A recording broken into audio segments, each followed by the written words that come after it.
네, 금요일 철회 예배 시작하겠습니다. 시작하시기 전에 기도드리겠습니다. 하나님 아버지, 오늘도 이전에 아버지 저를 인도해 주셔서 이 성도들을 아버지 인도해 주셔서 이 자리에 아버지 모이게 하심에 감사합니다. 하나님 아버지, 오늘도 하나님께서 드리는 이 예배가 하나님이 아버지 주시는 우리가 아버지 달게 받아들일 수 있는 아버지 은혜의 시간이 될 수 있게 도와주시옵소서. 하나님 아버지, 하나님의 말씀이 아버지 우리 가운데서 살아 역사하는 아버지 은혜의 시간이 될 수 있게 도와주시고, 하나님 아버지 우리가 부족할지언정 하나님 앞에 나오면은 완전한 사람이 되는 것처럼 하나님께서 우리를 아버지 은혜의 시간으로서 하나님께서 인도하시는 대로 아버지 뿌리고 나갈 수 있는, 자유롭게 뿌리고 나갈 수 있는 은혜의 시간이 될 수 있게 도와주시옵소서. 예수님 이름으로 기도드렸습니다. 아멘. 네, 오늘 이 시간 하나님이 정말 우리의 천국문이고 우리 하나님인 우리의 정말 하나님이 이 세상에 내 집 아니고 저 천국이 내 집이라는 사실을 믿는 시간이 됐으면 좋겠습니다. 찬양 드리겠습니다.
우리가 바라보는 하나님의 정말 하나님의 천국 없으면 우리가 진짜 어떻게 해야 될지 한번 생각해 보신 적 있으세요? 저는 하나님의 천국이 없다는 생각을 해본 적이 없는데 만약에 그런 생각을 갖고 있다면 다시 한번 천국에 대한 소망을 갖는 우리 성도들이 됐으면 좋겠습니다.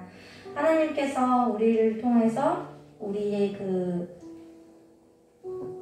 하나님의 그 보혈의 그 능력을 다시 한번 깨닫는 시간이 됐으면 좋겠습니다. 하나님께서 우리를 통해서 그 보혈의 능력이 어떤 건지 다시 한번 생각해보고 우리가 하나님이 정말 은혜로운 그 한 걸음 한 걸음을 어떻게 나아가는지 생각해보는 시간이 됐으면 좋겠습니다. 보혈을 지나 찬양드리겠습니다.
안 좋은 일이 좀 있었는데 하나님의 그 보혈의 능력으로 다시 일어날 수 있는 힘을 주셔서 이 찬양을 골랐는데요. 하나님께서 왜 보혈을 우리한테 하나님의 십자가 못 박혀서 왜 보혈을 주셨는지 우리가 그 하나님의 이 사랑 때문에 우리를 너무너무 사랑하셨기 때문에 그 하나님께서 십자가 못 박혀서 우리를 위하여 피와 물을 다 쏟으신 것을 믿습니다. 하나님께서 정말 우리가 다시 한번 하나님한테 매달리는 시간이 됐으면 좋겠습니다.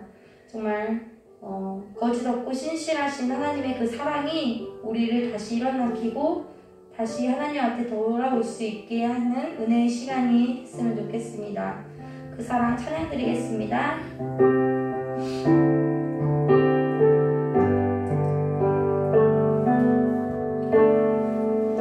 오직 사랑 내 나도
저희가 기도로 말씀을 받을 수 있는 바탕이 될 수 있게 기도를 드리기 원합니다.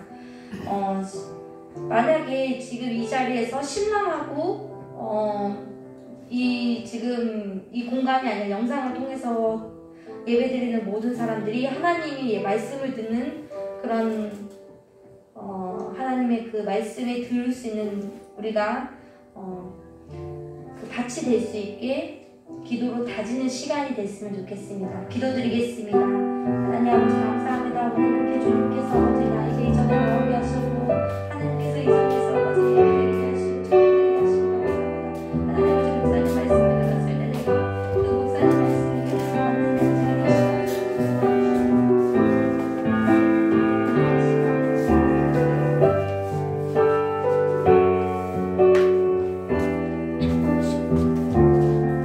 하나님 이 시간에 주인 되어주셔서 우리와 함께하여 주옵소서. 주께서 이 자리에 저희와 함께 계심을 믿고 예수님의 이름으로 감사하며 기도드리옵나이다. 아멘. 찬송 한 장 부르겠습니다.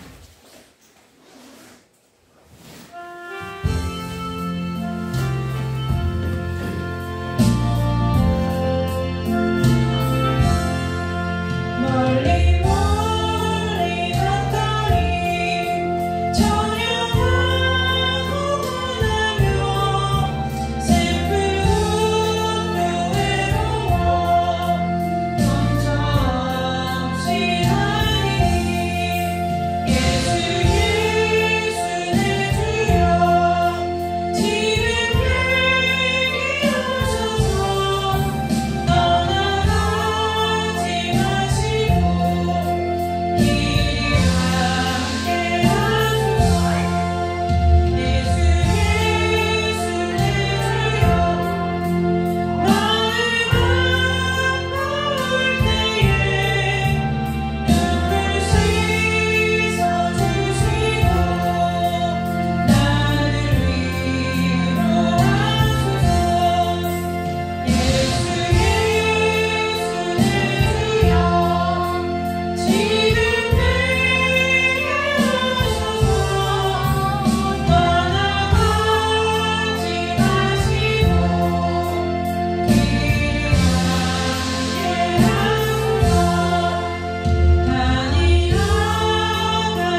읽어주실 말씀은 마태복음 19장 16절에서 22절까지 말씀입니다.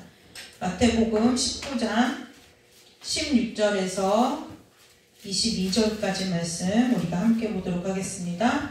마태복음 19장 16절에서 22절 말씀입니다. 마태복음 19장 16절에서 22절까지 말씀 우리 다 찾으셨죠? 네, 잘 아는 말씀이기도 하고 한 절씩 교독해서 읽도록 하겠습니다. 어떤 사람이 주께 와서 이르되 선생님이여 내가 무슨 선한 일을 하여야 명생을 얻으리이까? 예수께서 그때께 어찌하여 선한 일을 내게 묻느냐? 선인은 오직 한 분이시니라. 내가 분명히 물러나려면 계명을 지키라. 이르되 어느 계명이오니까? 예수께서 이르시되 살인하지 말라, 간음하지 말라, 도둑질하지 말라, 거짓 증언하지 말라. 내 부모를 공경하라. 내 이웃을 내 자식과 같이 사랑하라 하신 것이라.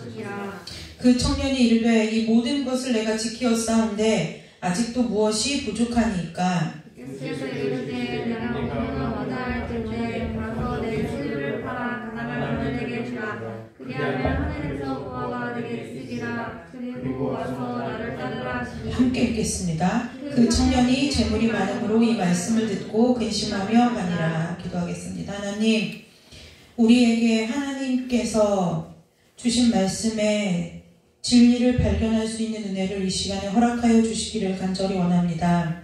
아버지의 말씀은 살았고 운동력이 있으며 어제나 오늘이나 영원토록 동일하시고 오늘도 우리를 살리실 수 있는 말씀임을 우리가 믿사오니 아버지 우리에게 믿음을 더하여 주시고 지혜와 지식을 더하여 주셔서 아버지의 이 진리의 말씀 앞에 우리의 마음의 눈이 밝혀지게 하시고 우리의 심령이 열려지게 하셔서 아버지 오직 우리가 우리의 심령 안에 주님이 거하시는 하나님의 나라가 임하기에 부족함이 없도록 이 시간 주께서 우리를 가르쳐 주시고 깨닫게 하여 주시기를 간절히 원하오며 거룩하고 존귀하신 예수 그리스도의 이름으로 감사하며 기도드리옵나이다. 아멘.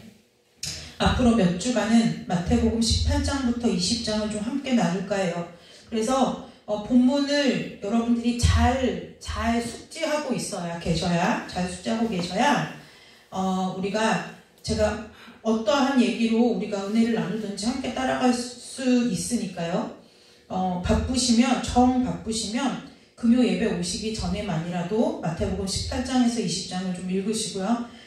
좀 일부러 시간을 내실 수 있는 분들은 시간을 내셔서 마태복음 18장에서 20장을 좀 자주 읽고 묵상하고 오시기를 부탁을 드립니다. 또 왜 마태복음 18장에서 20장이냐? 이유가 있겠죠. 마태복음 18장에서부터 20장까지의 말씀을 통해서 우리가 무엇을 볼 수 있냐면 특별히 마태복음 18에서 20장인데요. 19장부터 20장이 주 본문이 될 거예요. 그래서 19장에서 20장을 보면은 다 우리가 보면은 앞에 여러분들이 지금 본문을 펴고 있죠. 보면 18장은 그 큰 제목, 그 18장 위에 제목이 천국에서 큰 사랑, 19장은 이혼에 대해서 가르치시고 20장은 포도원 품꾼들 여러 가지 일들을 통해서 하나님께서 결국 얘기하고 싶으신 게 뭐냐면 하나님 나라에서 산다는 게 무엇인지를 가르쳐 주시려고 하는 거예요. 그래서 우리가 당분간 금요 예배 동안에 몇 시간이 될지 저도 모르겠지만 그렇게 길진 않을 것 같고요. 19장, 20장에 기록된 하나님 나라에서의 삶에 대해서 예수님이 뭐라고 가르치시는지를 우리가 좀 깊이 있게 묵상하고 은혜를 받는 시간이 되시기를 주님의 이름으로 축복합니다. 질문을 하나 할까요? 질문을 하나 하면은 우리가 사람을 딱 떠올릴 때요. 사람을 떠올릴 때 우리가 어떤 사람을 분류할 수 있는 존재는 아닌데 사람을 굳이 인간이라는 존재를 굳이 분류해서 생각해 보자고요. 그럼 어떻게 나눌 수 있을까요? 일단 성별로 나누자고 하면 남자, 여자. 그렇죠? 남자, 여자.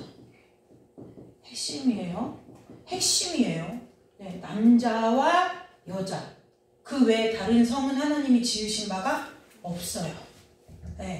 없어요. 이거 남자와 여자로 구분을 할 수가 있겠고 또 어떤 피부에 그러니까 인종차별적인 발언을 하자는 게 아니라 또 피부 색깔을 따라서 고유한 피부의 색깔을 따라서 나눈다고 하면 뭐가 있어요? 꼭 백인종부터 나오더라고요. 근데 저희는 황인종이기 때문에 저는 황인종을 먼저 써볼게요. 황인, 뭐 요즘은 그렇게 분류하지 않는데 황인, 흑인종도 있고요. 뭐 백인종도 있고요. 근데 요즘 이게 딱히 의미가 없는 것이 많은 이 다문화 가정들이 있기 때문에 이게 우리가 그래서 이거는 요즘 잘 따지지 않아요. 그래서 이거는 우리가 그냥 알고 있지만 이건 그냥 빼버리고 어쨌든 남자와 여자를 지으셨어요. 이거는 뭔가 외적으로 드러나는 성별이에요. 우리가 길을 이렇게 지나다 보면은 아, 저 사람이 남자냐 여자냐 다 알 수 있어요. 그쵸? 되도록 알 수 있어요. 되도록이만 아니라 우리가 알 수 있는데요. 그럼 이게 사람을 분류할 때 이거 외적인 모습으로 분류한 거라면 내적인 모습으로 분류할 때 내적인 거. 이건 외적인 거고. 내적인 모습으로 우리가 사람을 분류할 때는 어떻게 분류할 수 있을까요? 자, 갑자기 내정지가 오셨죠. 생각이 멈췄죠.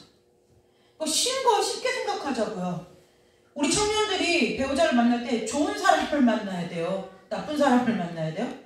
응, 그지? 그러면 사람을 분류하는 기준이 좋은 사람이 있고 나쁜 사람이 있는 거예요. 그 다음에 법 없이도 살 사람과 같은 어떤 사람이 있어요? 착한 사람도 있고 또 범죄자와 같이 악한 사람도 있어요.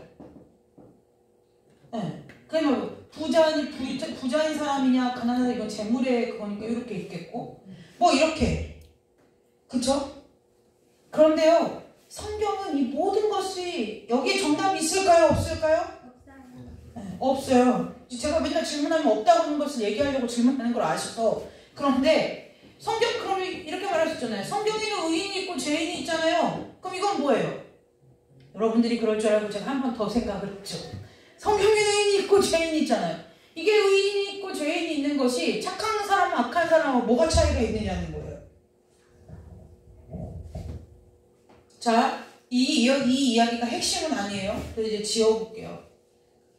이야기가 핵심은 아니에요.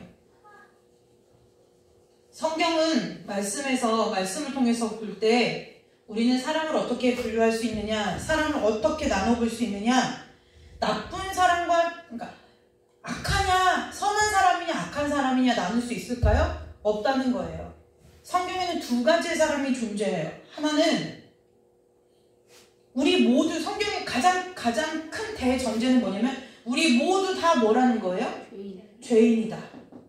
그래서 성경에서는 어떤 사람을 나눌 때 부유하냐 가난하냐 그 다음에 병들었냐 건강하냐 늙었냐 젊으냐 뭐 많이 배웠냐 못 배웠냐 너희들이 백인종이냐 흑인 아무것도 가리지 않아요. 근데 성경은 우리 모두가 하나님 앞에 범죄한 죄인이라는 대전제하에서 무엇으로 나누느냐? 내가 죄인임을 아는 사람과 내가 죄인인 것을 모르는 사람으로 성경은 나누어요. 이해되셨어요? 네. 우리 성경은 이거 앞에 우리가 막 썼던 것들은 내 생각인 거예요. 인간들의 생각인 거예요. 타락한 인간들의 생각인데 여러분 범죄자들이 제일 웃기는 게 뭔 줄 아세요? 조두순 같은 사람이 감옥에 갔대잖아요. 그랬더니 그 감옥에서 같은 방을 쓰던 감방의 동기들이 조두순을 죽도록 때렸다는 거예요. 왜요? 너도 인간이냐고요. 우리가 볼 때는 그게 너무 웃긴 거예요. 왜 그래요? 지들을 또 범죄를 저질러서 감옥 가는 주제에 누가 누구를 보고 뭐라고 하느냐는 거예요. 그런데 누가 누구를 보고 뭐라고 하느냐는 거예요. 그렇지 않아요? 근데 자기들도 뭐라고 하면 이건 좀 너무 심했다는 거죠. 이건 사람으로서 할 짓이 아니라는 거예요. 그러면 그 같은 방 안에 그럼 어쩌다가 나도 모르게 부지부식간에 사고를 저질러서 온 사람들이냐? 그렇지 않아요. 거기도 흉악범들이 모여있는 데란 말이에요. 근데 사람을 죽인 사람도 뭐라고요? 조두순을 욕한다는 거예요. 왜요? 사람도 아니라고 욕을 한다는 거예요. 여러분 거기에 사람들끼리 서로 네가 더 잘난, 네가 조금 더 착하네, 내가 조금 더 착하네 이거 따질 일이 무엇이 있느냐는 거예요. 성경에서 말씀에서 우리는 다 하나님 앞에 죄인이에요. 그래서 성경을 어떻게 나누느냐? 죄인임을 아는 사람, 죄인임을 알고 하나님 앞에 엎드리는 사람이 있는가 하면 내가 죄인임을 모르는 사람이 있다는 거예요. 그런데 여러분 정말 신기한 것은 무엇이냐면 죄인임을 죄인임을 아는 사람이 있는가 하면 죄인임을 모르는 사람이 있는데요. 그러면 자, 내가 죄인인 걸 몰라요. 모르는 사람이 있어요. 그 모르는 사람들은 악해서 모르는 걸까요? 아닐 것 같죠? 네. 정말 내가 죄인임을 모르는 사람 중에 어떤 사람들이 있느냐면요. 대표적인 성경에 나와 있는 인물들 중에 바리새인이라는 사람들이 있어요. 이 바리새인은 우리는 막 율법에 능통하고 이렇게 얘기하니까 우리하고 되게 현실감 없는 거리감이 있게 느껴져서 아 너는 바리새인이고 나는 괜찮은 사람이 이렇게 느끼는데요. 이 바리새인들이 어떤 사람이냐면은 하나님 그 교회와 하나님 앞에 뭐하는 사람들이냐면 순종하는 사람들이 열심당원들 순종하고 충성하는 사람들이 의외로 뭐 할 수 있어요? 내가 죄인임을 모를 수 있어요. 이거 굉장히 중요한 문제예요. 굉장히 중요하고 좀 민감한 문제예요.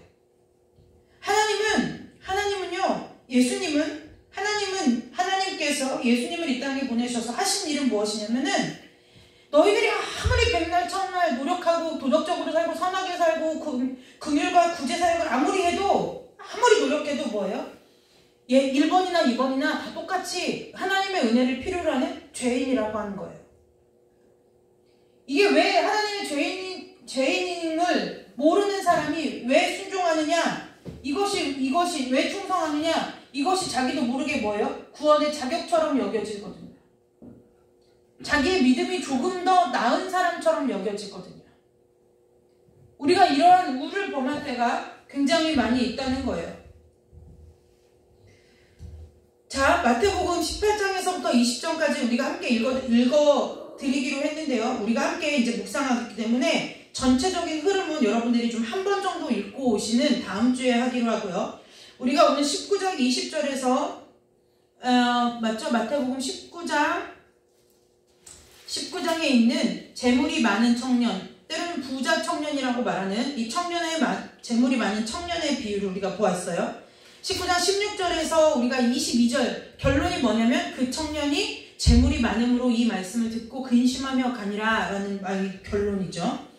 자, 그러면 우리가 이 말씀을 통해서 오늘 좀 보아야 될 것들이 있어요. 자, 청년이 왔어요. 청년이 와가지고 누구한테 온 거예요? 예수님한테 온 거죠. 그래서 예수님한테 와가지고 뭐라고 질문하냐면 선생님, 내가 무슨 선한 일을 해야 영생을 얻겠습니까? 라고 질문을 해요. 근데 여러분, 우리가 살다 보면 있잖아요. 정답을 구하려고 하면은 예를 들면 한나 전도사가 이제 직장을 이제 옮기려고 예를 들어 이력서를 넣어야 돼요. 그러면 이력서를 넣어야 돼서 자기의 그 이력을 써서 내야 돼요. 자기소개서를 써서 내야 되는데 갑자기 한나가 자기소개서에 저는 뭐 예를 들어 어느 병원에서 어느 파트에서 간호조무사를 몇 년을 근무했고 또 어느 병원에서 이런 일들을 했었고 이걸 써야 그 이력서를 받은 회사에서 병원에서 보고 통과를 시킬 것인지 탈락을 시킬 것인지 결정할 텐데 갑자기 한나 전도사가 뜬금맞게 이력서에다가 저는 식빵을 몇 번 구워봤으며 케이크 몇 종류를 만들 수 있고 커피를 얼마나 맛있게 탈 수 있으며 이런 거를 써냈다고 생각해 보자고요. 이게 무슨 말이냐면 핀트가 안 맞는 거죠. 네, 핀트가 안 맞는 거예요. 반대로 질문이 잘못되면 답을 우리가 얻을 수 있을까요? 없을까요? 네, 질문을 잘해야. 그래서 뭐예요? 선생님들이 학교에서 공부할 때 보면은 어떤 아이들이 똑똑하다고 하냐면 문제를 냈을 때 답을 또박또박 잘 맞추는 아이도 똑똑하다고 얘기하지만 정말 머리가 좋다고 하는 애들은 뭐냐면 어떠한 문제를 선생님이 냈을 때 그 문제를 새롭게 다른 시각으로 보고 질문을 던지는 애들, 그러니까 요즘으로 말하면 그 창의성이 풍부한 애들이 진짜 머리 좋은 애들이라는 거예요. 근데 오늘 성경에서 오늘 말씀 함께 읽은 이 말씀에서 청년이 예수님한테 뭘 한 거예요? 질문을 던졌어요. 근데 그 질문이 뭐냐? 내가 무슨 선한 일을 하여야 영생을 얻으리까? 그럼 이 질문이 잘된 거예요? 잘못된 거예요? 이 질문은 잘못된 거예요. 우리가 앞에서 봤듯이 영생을 얻을 수 있는 방법은 딱 하나 뭐예요? 내가 하나님 앞에 죄인임을 알고 주님 앞에 은혜를 구하는 것, 은혜를 얻는 것밖에는 영생을 얻을 수가 없다는 것을 우리가 알고 있다는 거예요. 그런데 이 청년은 와서 뭐라고 얘기해요? 내가 어떻게 해야 영생을 얻겠습니까? 라고 질문한다는 거예요. 질문이 잘못된 게 이해가 되세요? 네, 질문이 잘못됐다는 거예요. 내가 무슨 선한 일을 하여야 영생을 얻으리까? 라고 하니까 예수님께서 뭐라고 말씀하셨냐면 너 어찌해서 선한 일을 나한테 묻느냐? 그러면서 왜 선한 일을 묻냐고 묻는 거예요. 그래서 우리가 성경을 좀 자세히 봐야 돼요. 주님께서 똑같은 얘기죠. 내가 무슨 선한 일을 해서 영생을 얻겠습니까? 하니까 예수님이 그 청년에게 도리어 뭐라고 질문하는 거예요? 네가 왜 어찌해서 선한 일을 나한테 묻냐? 이 얘기는 무슨 뜻이냐? 네가 선한 일이 뭔지를 몰라? 그 얘기인 거예요. 그러면서 뭐라고 얘기하냐? 답을 주시되 이렇게 말씀하시는데요. 선한 이는 오직 한 분이시니 분명히 선한 이를 물어봤는데 예수님 뭐라고 하시냐면 선한 이가 계시다는 거예요. 오직 한 분이시니라. 그러면서 뭐라고 하시냐면 내가 생명에 들어가려면 계명을 지키래요. 이때부터는 우리가 예수님의 뉘앙스를 좀 잘 읽어야 돼요. 그러니까요. 예수님의 지금 말하고 싶어 하시는 포인트는 선한 이는 오직 한 분이시다 이 얘기인 건데 그 뒤인데 예수님이 이 사람에게 뭔가 이 청년에게 해주시고 싶은 말이 있어서 다시 뭐라고 말씀하시는 거예요? 그 청년의 질문에 맞게 대답을 해주시는 거예요. 무슨 선한 일을 해야 영생을 얻겠습니까? 그러니까 뭐라고 하냐면 네가 생명에 들어가려면 계명을 지켜라 라고 얘기하는 거예요. 그런데 성경의 구약에 보면 여러분들이 잘 아시는 대로 구약의 법이 크게 두 가지로 나뉘어요. 두 가지. 첫 번째는 구약에서 딱 생각나는 하나님의 그 법이 뭐예요? 그렇지. 10계명이고요. 하나는 넌 신명기에 나오는 신명기 6장 5절 말씀에 나오는 너는 마음을 다하고 뜻을 다하고 힘을 다하여 내 하나님 여호와를 사랑하라. 그 다음에 레위기서에 나오는 내 이웃 사랑하기를 내 자신과 같이 사랑하라. 이 계명이라는 거예요. 기억하세요? 두 가지 계명 크게 그렇게 두 가지예요. 그러니까 계명들을 지키라고 하니까 다시 이 청년이 뭐라고 말하냐면 어느 계명 말씀이세요? 이렇게 묻는 거예요. 그러니까 예수님이 뭐라고 하셨냐면 살인하지 말라, 간음하지 말라, 도둑질하지 말라, 거짓 증언하지 말라, 내 부모를 공경하라, 내 이웃을 내 자신과 같이 사랑하라 하신 것이니라 라고 말씀을 해주셨어요. 그러면 이것이 예수님도 여러분들이 10계명을 지금 못 외우시죠? 네, 못 외우셔도 저 성경책 이 뒤에 보면은 10계명이 나와 있어요. 그러면은 어디서부터 예수님이 말씀하신 거냐면은 내 부모를 공경하라부터 시작한 거예요. 5계명 5, 6, 7, 8, 9 10계명 중에 예수님이 대답하신 답 중에 10계명은 당연히 왜 10계명이겠어요? 계명이 몇 개니까? 계명이 10개라는 거예요.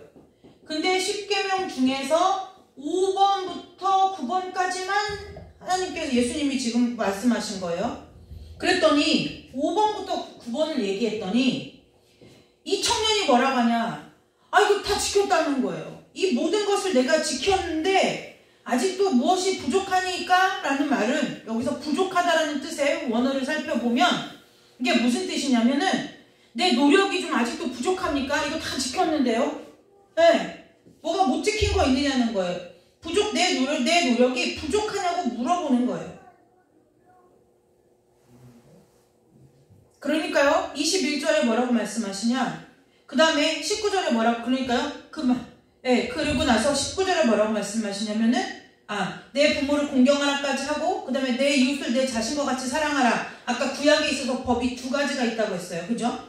그 두 가지 중에 뭐예요? 내 이웃 사랑하기를 내 자신과 같이 사랑하라. 요거 아까 레위기서에 있는 거. 내 이웃을 아름다운 마음들이 모여서 찬양할 때 있죠? 내 이웃을 내 몸과 같이. 지금 예수님께서 답을 주시는데요. 희한해요. 답이 이상해요. 왜 답이 이상하냐? 원래 계명은 10계명 신명기에 있는 거 이거예요. 하나님을 사랑하라 이거랑 줄이자면 그건데 이 부자 청년에게 이 청년한테 답을 주는데요. 온전한 답이 아니에요. 10개 중에 10계명인데 10개 중에 거의 절반에 가까운 것만 알려주시고 이 두 가지도 함께 가르쳐 주셨는데 이건 빼놓으시고 이것만 하나님 지금 대답을 해주시는 거예요. 그랬더니 뭐라고 하냐면 그 청년이 이르되 모든 것을 내가 지켰는데 아직도 무엇이 부족합니까? 라고 얘기한다는 거예요. 그럼 여러분 희한하잖아요. 예수님이 이렇게 대답을 해주셨으면 그럼 나 다 지켰네요. 그럼 영생을 얻었네요. 하고 돌아가면 되잖아요. 예수님이 이렇게 막 쭉쭉 답을 어떻게 해야 영생을 얻냐면 이래 이렇게 해야 돼요. 근데 나 다 지켰는데요? 가면 되잖아요. 그리고 이 청년은 이게 일상이었던 삶을 사는 거예요. 근데 가면 돼요. 가면 되는데 뭐라고 얘기하느냐면 무엇이 부족하냐는 거예요. 무엇이 부족하냐고 예수님께 역으로 질문했다는 것은 무슨 뜻이냐? 내가 이거 다 지켰어요. 그랬는데도 내가 영생에 대한 확신이 없다는 거예요. 확신이 없으니까 이거 다 지켰는데요. 내가 이거 다 지켰는데요. 라고 예수님 앞에 다시 묻는 거예요. 그런데 여러분, 예수님이 얼마나, 물론 예수님이니까 지혜로우시지만 자 보세요. 그 답을 보고 우리가 함께 이제 정리를 하면서 볼 거예요. 부족하지니까 또 물어보죠. 그러니까 예수님 뭐라고 말씀하셨냐면 네가 온전하고자 할진대 가서 뭐를 하래요? 네 소유를 팔아서 가난한 자들에게 주라. 그리하면 하늘에서 보화가 내게 있으리라. 그리고 와서 나를 따르라 하셨어요. 자, 예수님이 마태복음에서 예수님이 제자들을 부르실 때 다 하신 말씀이 뭐예요? 그물을 버려두고 나를 따르라. 자리를 떠나 나를 따르라. 예수님이 항상 예수님의 제자들을 부르실 때 뭐라고 했냐면 너희가 가진 것을 뭐예요? 버리고 나를 따르라고 예수님이 부르신다는 거예요. 네, 예수님이 부르신다는 거예요. 그런데 이 부자 청년에게는 무엇을 요구하는 거예요? 네가 갖고 있는 네 소유를 모두 팔아서 네가 그렇게 영생이 소원이면 네가 갖고 있는 너의 소유를 모두 팔아서 가난한 자들에게 주고 그게 버리라는 거죠. 버리고 뭐 하라는 거예요? 나를 따르라고 하시는 거예요. 그러니까요. 그 청년이 뭐라고 했어요? 재물이 많음으로 이 말씀을 듣고 근심하며 가니라 했어요. 이 성경에 지금 이 재물이 많다는 거는 그냥 우리가 알 때 우리가 측량할 수 있는 부의 정도를 말하는 게 아니에요. 거부예요. 거부. 그러니까 뭐 지금으로 하면 약 한 만수르? 만수르보다 더한 그 부자가 얼마 전에 우리나라에 방한했던 그 사우디아라비아의 왕세자래요. 만수르보다 더 부자라고 하더라고요. 근데 아무튼 그런 거부 청년이었던 거예요.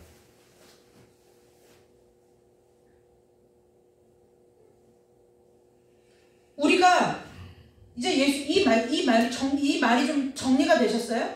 네, 정리가 되셨냐고요. 여러분 보세요. 이 5계명에서 9계명까지 예를 들어 부모를 공경하라, 살인하지 말라, 간음하지 말라, 도둑질하지 말라, 거짓 증언하지 말라. 내 이웃을 내 몸과 같이 사랑하라. 이것은 뭐냐면 우리가 쉽게 얘기하면 남을 돕는 거예요. 어려운 이웃을 돕고 이렇게 하는 것들이에요. 그런데 예수님이 뭐라고 이 10계명 중에서 이 계명을 말씀하시고 그 다음에 신명기에 하나님을 사랑하라 이 말씀을 하지 않고 내 이웃을 내 몸과 같이 사랑하라 이것만 답을 주신 이유가 있어요. 이거의 특징은 이 두 개의 특징은 무엇이냐면 외적으로 드러나는 거라는 거예요. 외적으로 드러나요. 그렇잖아요. 내가 살인하든지 도둑질하든지 거짓말을 하든지 아니면 부모를 공경하지 않든지 간음하든지 그 다음에 어려운 이웃을 보고도 돌아보지 않고 구제하지 않든지 이것은 그냥 우리가 이렇게 옆에 있는 우리가 같이 살아가는 사람들의 삶의 생활을 보면 그냥 뭐 하는 거예요? 행위적으로 드러나는 일이라는 거예요. 무슨 얘기냐? 처음에 제가 뭐라고 말씀드렸어요? 질문이 잘못됐다 그랬어요. 네, 질문이 잘못됐어요. 청년이 선한 일이 뭐냐고 물어보니까 예수님이 뭐라고 하는 거예요? 계명을 지키라고 말씀하시면서 한 그 답을 주신 이 계명들이라고 얘기하는 계명들이 뭐였냐면 다 보면 지금 외적으로 드러나는 계명들이라는 거예요.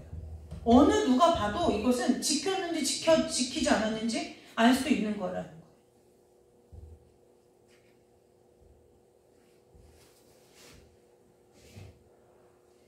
예수님이 말씀하시지 않은 계명들은 1계명부터 4계명 그리고 10계명 그 다음에 너는 힘을 다하고 마음을 다하고 성품을 다해서 주 너의 하나님을 사랑하라는 이 계명, 이 두 가지 예수님이 언급하고 부자 청년에게 언급하지 않으신 나머지 제외된 그 계명들은 다 무슨 특징이 있냐? 내적인 거예요. 사람의 눈으로 보이지 않는 거라는 거예요.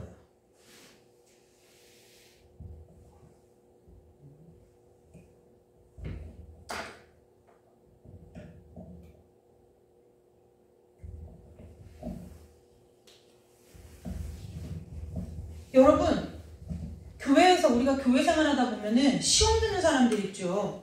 근데 그 시험 듣는 사람들이요, 어떤 사람들이냐면은 교회에 열심을 내지 않는 사람들이 시험 듣는 건 극히 드물어요. 그런데 교회에 봉사하고 충성하면서 시험 듣는 사람들이 많아요. 네, 교회에 봉사하고 시험보다 내가 왜 언제까지 이걸 해야 돼? 라고 하는 사람들이 있어요.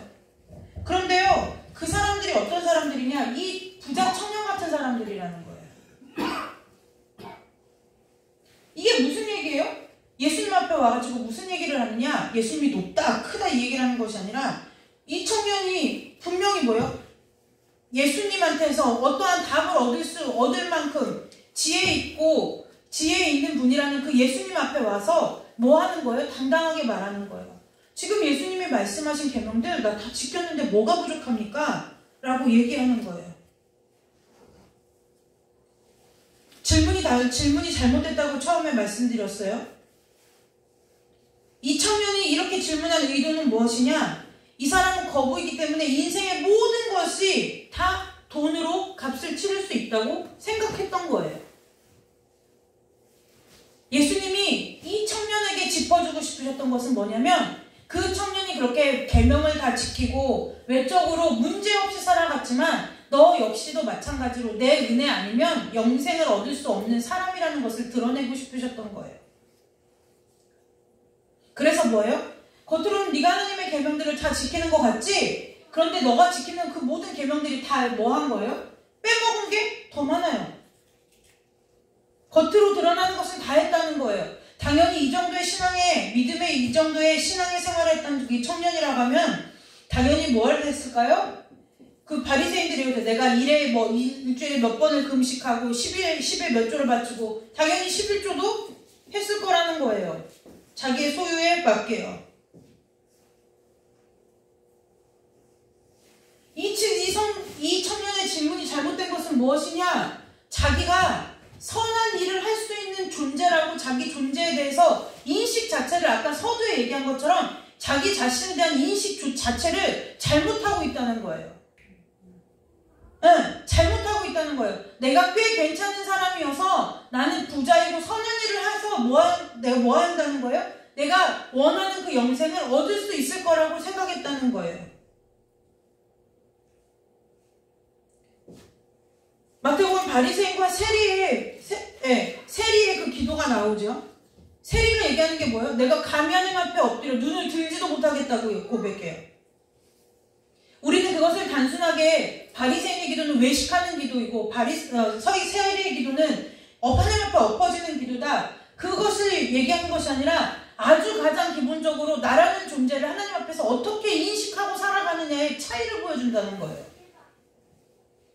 여러분 많이 배우면 이 얘기를 하는 것이 아니라 정말 내가 하나님 앞에 죄인이어서 하나님의 은혜 아니면 어쩔 수 없다는 것을 우리가 믿음으로 고백할 수 있는 그 은혜가 우리 가운데 있어야 된다는 거예요.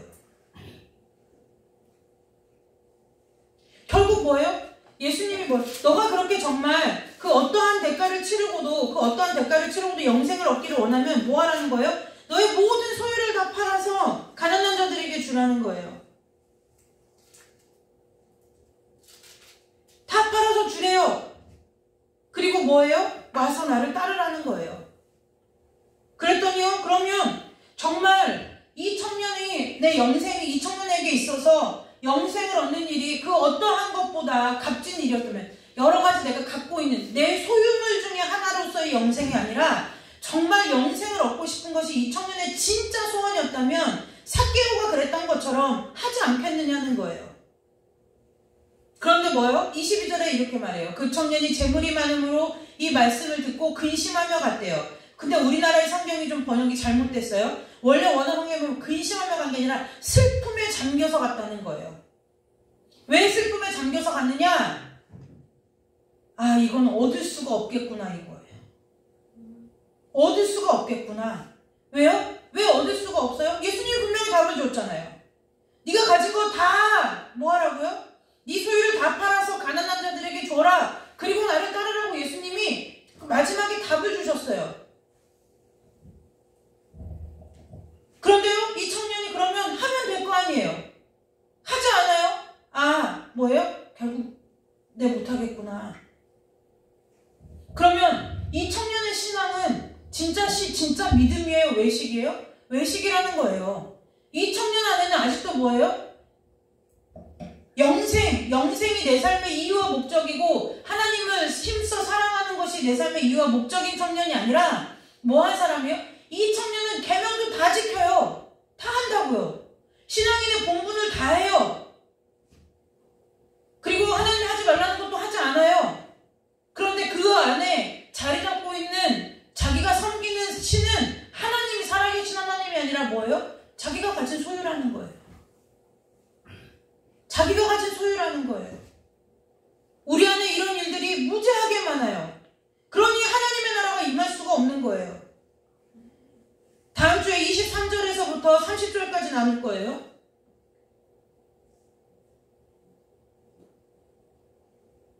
우리가 예수님이 결국 뭐예요? 이 청년을 건지시 모든 영혼이 하나님 앞으로 돌아가 구원받기를 원하는 것이 주님의 소원인데 결국 뭐 하고 싶은 거예요? 이 청년에게 보지 못하는 너가 지금 이러한 인간이야라는 것을 보여주고 싶으신 거예요. 구원 받았는지 안 받았는지는 성경에 나와 있지 않으니까 우리가 상상할 바 아니고 상상할 바는 아니죠. 아니지만 우리의 모습이 이 부자 청년과 같지 않느냐는 거예요. 처음에 시작부터가 어그러져 있잖아요. 시작부터. 우리는 은혜가 필요하고 믿음이 필요한 일에 대해서 어떻게 하면은 예를 들면 제가 맨 처음에 이 순종이 위험하다라고 얘기했느냐? 순종이 어떠한 사람은 제가요 이 말을 적어왔어요. 스위스의 의사이면서 심리학자인 폴 투르니에라는 사람이 있대요. 나 누군지 몰라요. 근데 이 사람이 예수님의 사역에 관해서 이렇게 쓴 거예요. 뭐라고 썼냐? 복음서들의 여기 복음서라고 하면 마태, 마가, 누가, 요한복음이죠. 복음서들의 페이지마다 존재하는 이 패러독스라는 이 단어가 있는데 아무튼 이건데 이것은 예수님이 그러니까 이 패러독스라는 것은 뭐 언어 독단 뭐 이런 뜻이에요. 근데 우리가 보면은 마태복음, 마가, 누가, 요한복음을 보면은 우리가 이렇게 읽으면은 잘 이해할 수 있는 것 같은데 예수님 말 중에 이해 못할 것들이 뭐 이렇게 있죠. 네. 분명히 우리가 이렇게 보면 읽으면 그냥 읽어지는데 무슨 뜻인지는 잘 모르겠네. 이런 걸 패러독스라고요. 근데 뭐라고 얘기하느냐? 도덕주의자들이 주장하는 것처럼 우리가 갖는 죄책감이 은혜의 걸림돌이 되는 것이 아니라 내가 죄책감을 피하고 자기 합리화를 시키는 그 자기가 의롭다고 생각하는 그것이 예수님 앞에 나가는데 최대의 걸림돌이라는 거예요.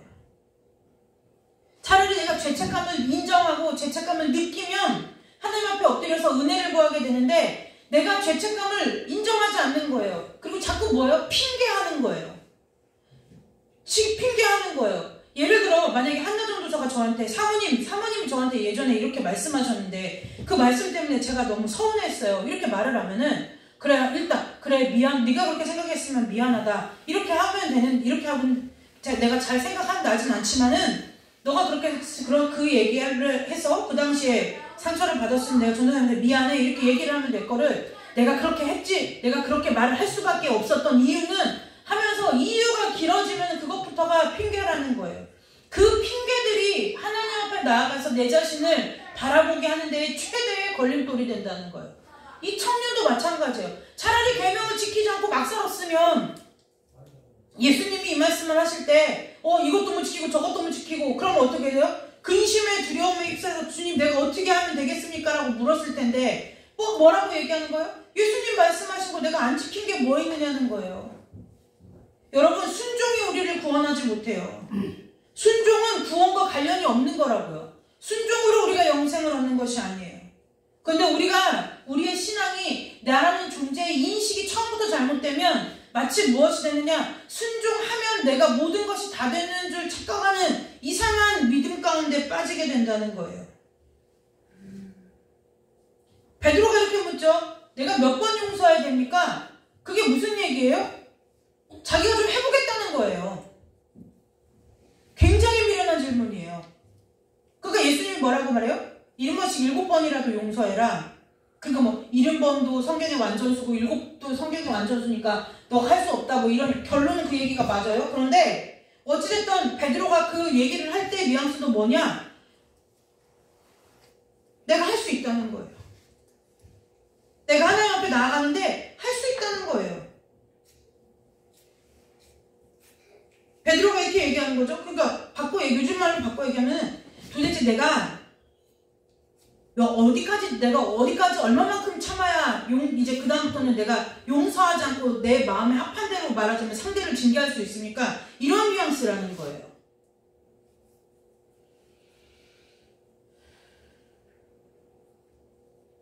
그 다음에 이어지는 대화가 나오는데 바리새인들이 이혼에 대해서 얘기하는 거예요. 이혼에 대해서 예수님이 말씀하시죠.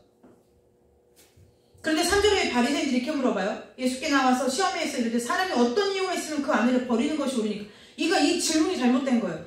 그러니까 처음에 사람이 부모를 떠나서 합하여 한 몸이 된 것을 하나님이 짝지어 주신 것을 사람이 나눌 수 있어요, 없어요? 없다는 거예요. 그러니까 이 질문이 가당치 않은 질문이에요. 바리새인들도 또 어떤 의미예요? 또 똑같은 의미인 거예요. 그러니까 베드로나 바리새인이나 아까 그 부자 청년이나 뭐라고요? 내가 결혼 생활에 있어서 어디까지 해야 이혼할 수 있는 단계까지 내가 이혼을 마음대로 할 수 있습니까? 이 얘기인 거예요. 그러니까 이들의 마음 가운데는 뭐예요? 하나님의 법을, 하나님을 사랑해서 하나님 앞에 완전하고 온전하게 드려지는 순종을 하려는 것이 목적이 아니라 자기의 입맛대로 뭐 하고 싶은 거예요? 하나님하고 거래하고 싶은 거예요. 거래하고 싶은 거예요. 바꿔 얘기할까요? 베드로나 바리새인이나 부자 청년이나 무슨 얘기냐면 내가 어디까지 얼마만큼 해야 도대체 하나님한테 더 이상 불순종하지 않는 사람이 될 수 있습니까? 이 얘기하는 거예요. 하라는 게 너무 많은 거죠. 우리가 목사님도 우리 목사님도 그렇고 저도 그렇고 자주 하는 얘기가 뭐냐면 하나님을 사랑하면 그 모든 일들이 그냥 저절로 해지더라. 이것이 은혜다라고 얘기하잖아요. 지금 이 사람들의 질문은 완전히 반대인 거예요. 왜 이렇게 요구하는 게 맞냐는 거예요. 그러니까 도대체 내가 어디까지 해야 도대체 하나님이 원하는 수준까지 내가 새벽 기도도 가고 작정도 하고 금식도 하고 철야도 하고 선교도 하고 구제도 하고 11조도 하고 때때로 교회에 어려움이 있으면 내 가진 것을 털어서 마리아가 옥합 깨듯이 도대체 마리아가 옥합 깨는 것이 무슨 의미인지는 알고 얘기하는 건지 모르겠지만 마리아가 옥합 깨듯이 내가 저금통도 털고 통장도 털어가지고 하나님 앞에 내는데 도대체 내가 어디까지 얼마만큼 어느 순간까지 해야 하나님이 나를 괜찮다고 해주실 거냐고 묻는 거랑 똑같은 얘기를 하는 거예요. 질문이 잘못됐어요.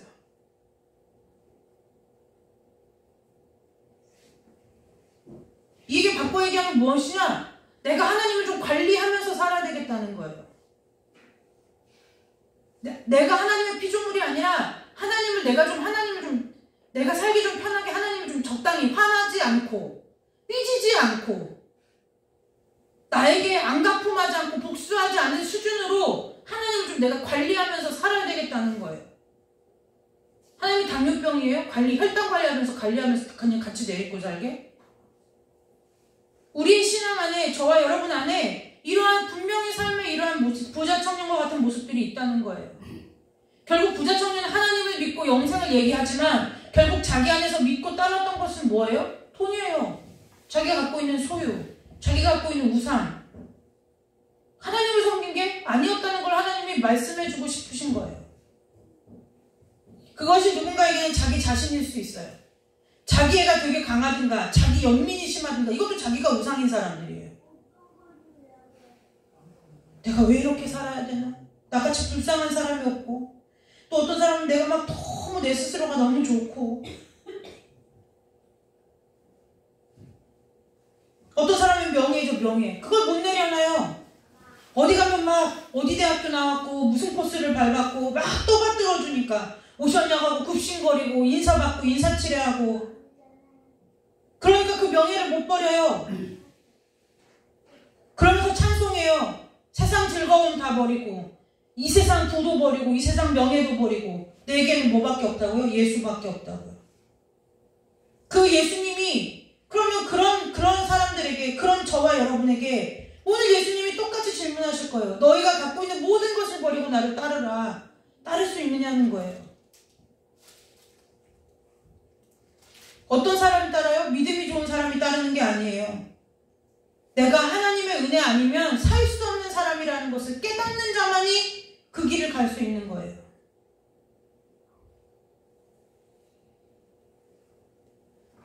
내 안에 하나님을 얘기하고 하나님을 말하면서 하나님 아닌 것이 그득한 그 내 안에 어떻게 하나님의 나라가, 천국이 임하겠느냐는 거예요. 천국 단순히 이 땅에서 육신장막 벗으면 내가 갈 그 나라가 아니라 오늘 우리 가운데 있는 거예요. 이제 말씀을 정리하고 다음 시간으로 넘길 건데요. 여러분, 정말 여러분들이 오늘 이 말씀 앞에 저와 여러분이 생각해 보아야 할 것이 무엇이냐면, 정말 내가 하나님의 은혜를 필요로 하는 죄인임을 인정하고 사는가, 내가 하는 모든 것들이 실수와 허물밖에는 없다는 것을, 그래서 정말 그 허물이나 그 죄를 가리움을 받은 자는 복이 있도다라고 한 시편의 고백과 같이 정말 내가 순간순간마다 하나님의 은혜로, 하나님께서 벌거벗은 것과 같은 나를 덮어주시는 것, 덮어주신 은혜를 기대하면서 사는가.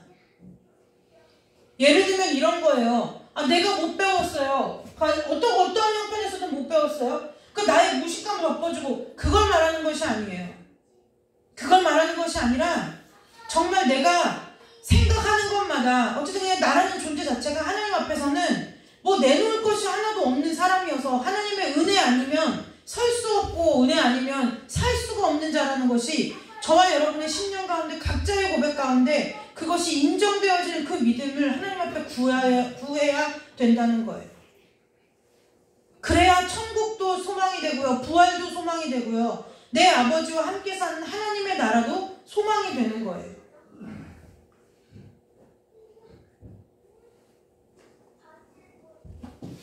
저와 여러분의 삶에 있어서 두 번째는, 우리가 그렇지 않다면 내 안에 아직도 내가 하나님 삼고 사는 하나님의 자리를 대신해서 차지하고 있는 내 안에 그 무엇이 어떤 것인지를 주님 안에서 발견해야 된다는 거예요. 어떤 사람은요, 상처를 받았어요. 상처를 묵상하고 상처를 섬기는 사람들이 있어요. 그 지난주에 금쪽 같은 내 새끼를 보니까 그 12살 그 중학생 아이가, 중학교 2학년 아이가 나오는데 그 아이가 그런 거예요. 상처를 무기 삼는 거예요, 부모들한테. 패약질을 하는 거예요. 중학교 2학년인데 부모한테 막 주먹으로 벽을 치고 눈을 막 부라리면서 막 대들고 이렇게 하는 거예요. 그리고 역시 전문가는 다르죠. 5년 봐서 도대체 쇼하는 거라고. 뭔가 불편한 것을 보고 무기 삼아서 쇼하는 거라고 얘기하더라고요. 우리 안에도 상처가 하나님 된 사람들이 있어요. 그 상처 때문에 그 상처에서 헤어나오지 못해요. 주님, 내가 너를 고쳤다, 치료했다, 헤어나오지 못해요. 어떤 사람은 자존감이 낮은 그것을 섬기고 있어요. 어떤 사람은 신세 한탄하면서 내 자신을 섬기고 있어요. 내 자신을 우상 삼고 있어요. 우상은, 부처 이런 거는 우리는 더 이상 우상이 아니에요. 우리하고 상관없어요. 왜요? 그게 아닌 걸 알거든요. 우리는 우상이라고 하면 무슨 부처 이런 거 말하는데 그걸 말하는 게 아니에요. 저와 여러분의 생각과 마음을 사로잡고 묶고 있고 메고 있는 것, 하나님 것이 아닌 것이 다 우상이라는 거예요. 어떤 사람은 일어나지도 않을 염려가 신이 되어 있는 사람들이 있어요. 앞으로 일어나지도 않을 일.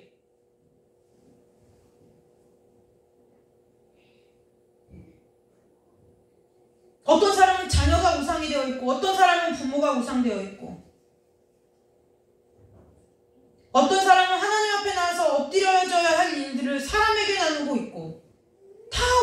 흉내난 우상이라는 거예요. 여러분, 우리가 이 마태복음을 함께 나눌 때에 저와 여러분의 이 존재에 대한 하나님께서 비추시는 깊은 인식이 있는 은혜가 있으시기를 주님의 이름으로 축복합니다. 한 번도 생각하지 않았을지도 몰라요. 이 청년이 결국 뭐 하고 간 거예요? 포기하고 간 거예요. 근심, 슬퍼하면서 갔대요. 슬퍼하며. 무슨 얘기예요? 돈이면 다 될 줄 알았는데 돈으로 안 되는 게 있구나. 근데 어떡하지? 나는 돈은 내 거 이거 포기는 못 하겠는데? 그럼 그 청년에게 있어서 계명을 지켰다고 해서 하나님이 그가 찾는 신인 거예요. 자기가 갖고 있는 소유가 하나님 찾는 신인 거예요. 우리가 말씀으로 보면 알아요. 근데 여러분, 이 말씀이 우리 가운데 들릴 때에 나한테는 그런 우상이 무엇인가가 발견되는 은혜가 있어야 된다는 거예요. 저와 여러분 안에 발견되는 은혜가 있으시기를 주님의 이름으로 축복합니다.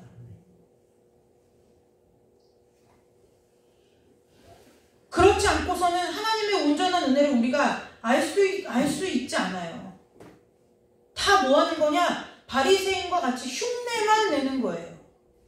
흉내만 내는 거예요.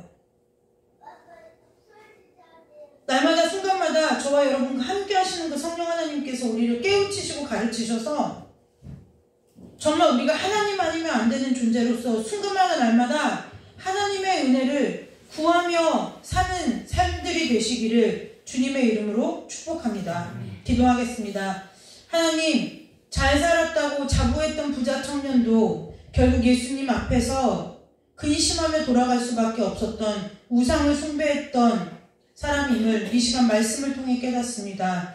하나님 아버지, 우리 안에 하나님보다 높아진 모든 지식들을 파하여 주시고 우리 안에 하나님이 아닌 그 어떤 것들을 나도 모르게 섬기고 있다면 우리의 마음의 눈을 밝히시고 이 말씀 가운데 우리를 깨닫게 하여 주셔서 아버지, 온전하게 오직 하나님만을 섬길 수 있는 믿음으로 우리가 세워질 수 있도록 날마다 주님께 더 가까이 나아가는 은혜가 있도록 우리 가운데 은혜를 주시고 믿음을 더하여 주시기를 간절히 원합니다.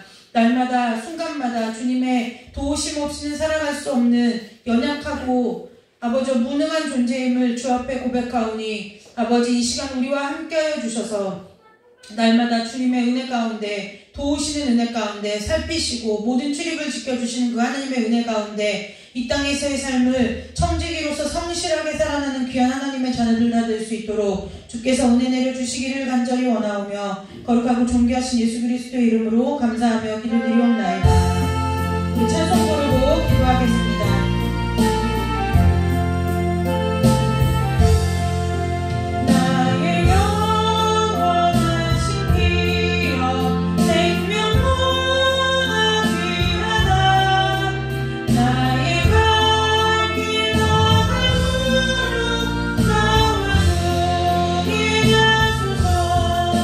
주께 가까이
내가 예수를 따라서 가난해질까 부해질까 재지 못해요.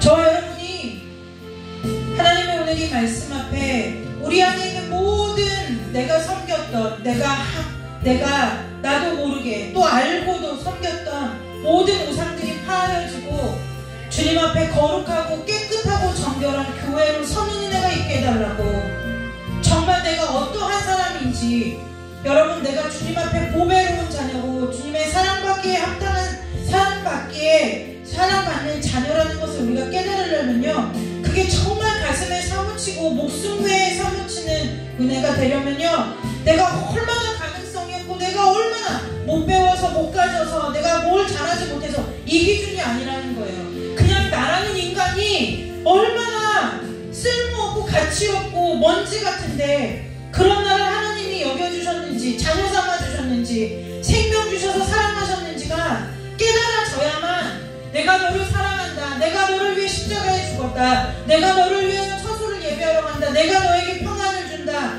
그 모든 하나님의 약속의 말씀이 가슴에 사무치게 하나님의 사랑의 고백으로 들려온다는 거예요. 정말 반드시 하나님의 때에 내 삶 가운데 그 일들을 행하실 거라는 믿음이 생긴다는 거예요.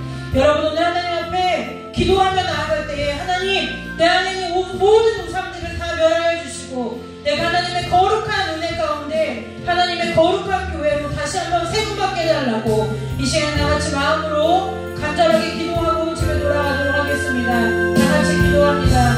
하나님 아버지, 우리를 불쌍히 여겨주옵소서. 아버지, 주님께서 가르쳐주시고 보여주시지 않고 알게 하셔주시지 않으면 아버지, 우리는 꽤나 괜찮은 사람 같고 다른 사람에 비하면 좀 잘난 사람 같고 다른 사람의 믿음보다 좀 더 나은 것 같고 내가 다른 누군가보다는 더 많이 깨달은 것과 같이 아버지, 무기고 교만하고 아직도 사망 가운데 헤매는 인생임을 오늘 이 시간 성령 하나님께서 우리 가운데 비추어 주셔서 보게 하여 주옵소서.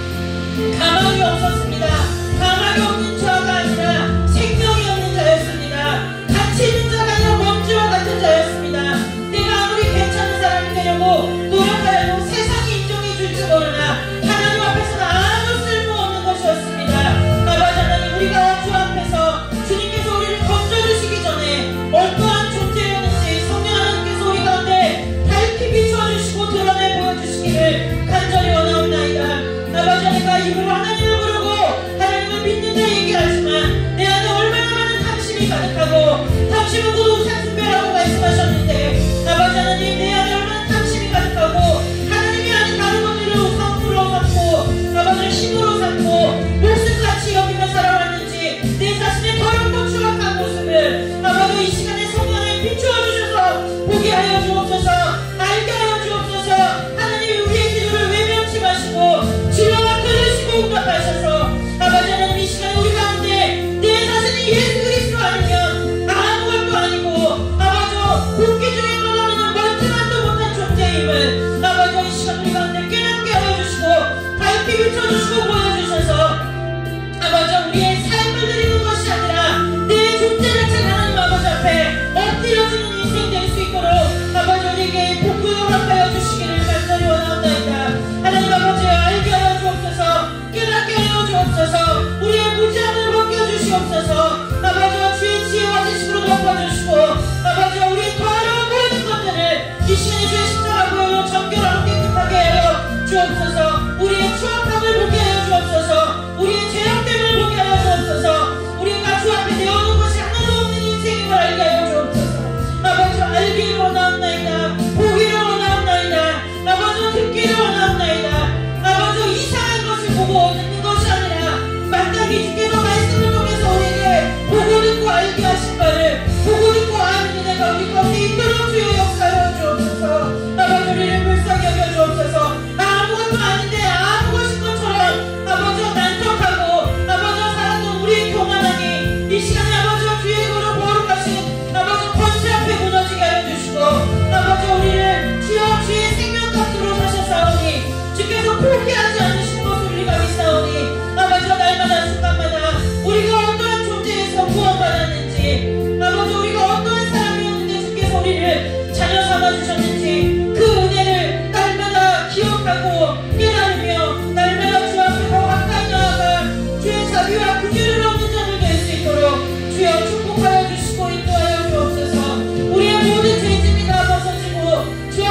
손 들어 축복하여 주시기를 간절히 원하오며 거룩하고 존귀하신 예수 그리스도의 이름으로 감사하며 기도드리옵나이다.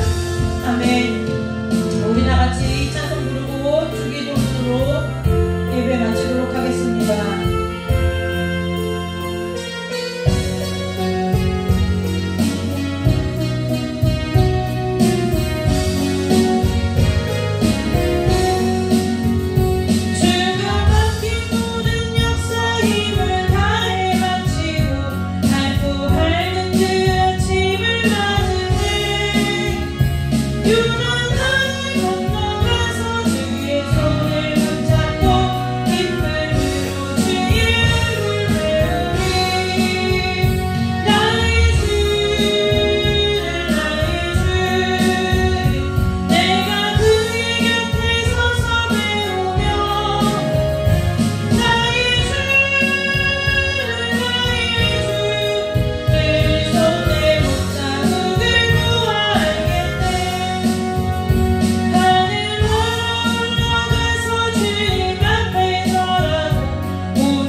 이렇게 개척교회 목회하고 힘들지 않냐고 물어요. 어떤 사람도 이렇게도 묻더라고요. 만약에 하나님께서 또 이러한 삶을 살으라고 하면 살겠느냐고 묻더라고요. 근데 여러분, 저는 하나님 앞에 참 은혜인 것이 뭐냐면 제 삶에 있어서 제가 평가를 하지 않아요. 오늘 이 찬송 4절 가사에 보면은 금거 문거 맞추어서 새 노래를 부를 때 세상 고생 모두 잊어버리리 그랬어요. 저의 삶에 있어서, 저뿐만 아니라 여러분의 삶에 있어서 내가 고생이네, 실패네, 후회네, 그거 생각할 겨를이 예수 안에 있으면 없어요. 다만 어떤 삶이 있느냐, 내게 주어주신 삶을 최선을 다해서 살아내는 것밖에는 우리 가운데 없는 거예요. 나중에 우리가 주님 앞에 육신장막 벗고 주님이 우리를 부르셔서 갔을 때, 그때 가면 내 삶에 있어서 평가는 이 땅에서 내가 하면서 시간을 허비하지 않아도 주님이 다 해주시는 거예요. 너 그때 참 애썼다, 너 그때 수고가 많았다, 너 고생했구나, 얼마나 힘들었니, 주님이 해주시는 거예요. 근데 우리는 예수님을 믿는다고 하고 예수님께서 내 삶의 주인이고 예수님께서 내 인생의 주인 되신다고 고백하면서 맨날 내가 내 삶의 주인 돼서 이건 고생이고 이건 이건 무엇이고 이건 뭐고 내가 맨날 결론 내려서 내가 주저앉았다 일어났다 넘어졌다 뒤로 자빠졌다 어떤 때는 걸어 기뻐서 팔짝팔짝 뛰었다 어떤 때는 막 저기 밑에 지하 무슨 무적에게 내려가는 사람 같이 막 우울을 폈다가 다 왜 그래요? 내가 내 삶의 주인 되니까 그래요. 여러분 그거 할 새가 없어요. 내 인생 평가할 새도 없고요. 내 주변에 다른 사람의 인생을 보고 평가할 새도 없어요. 하나님 앞에 충실하고 충직한 청지기로서 하나님께서 오늘 나에게 주신 시간을 하나님 앞에서 허비하지 않는 하루 되게 해달라고 기도하고 살아가는 거예요. 저와 여러분의 삶이 정말 이 땅에서 하나님께서 주신 그 삶의 시간 동안에 하나님 앞에 충성되이 살다가 주 앞에 가서 평가받자고요. 주 앞에 가서 주님 앞에 가서 위로받고 주님의 앞에 가서 인정받는 삶이 되시기를 주님의 이름으로 축복합니다. 다음 주에 오실 때요 꼭 본문 읽어오셔야 돼요. 안 그러면 다음 주에 하는 얘기가 무슨 얘기인지 잘 몰라요. 그래서 여러분들이 꼭 읽어오시기를 부탁을 드립니다. 주기도문으로 금요 예배 마치도록 하겠습니다. 하늘에 계신 우리 아버지여 이름이 거룩히 여김을 받으시오며 나라 임하옵시며 뜻이 하늘에서 이루어진 것 같이 땅에서도 이루어지리다. 오늘 우리에게 일용할 양식을 주옵시고 우리가 우리에게 죄진 자를 사하여 준 것 같이 우리 죄를 사하여 주옵시고 우리를 시험에 들게 하지 마옵시며 다만 악에서 구하옵소서. 대개 나라와 권세와 영광이 아버지께 영원히 있사옵나이다. 아멘. 영광의 박수 올리고 금요일을 마칩니다.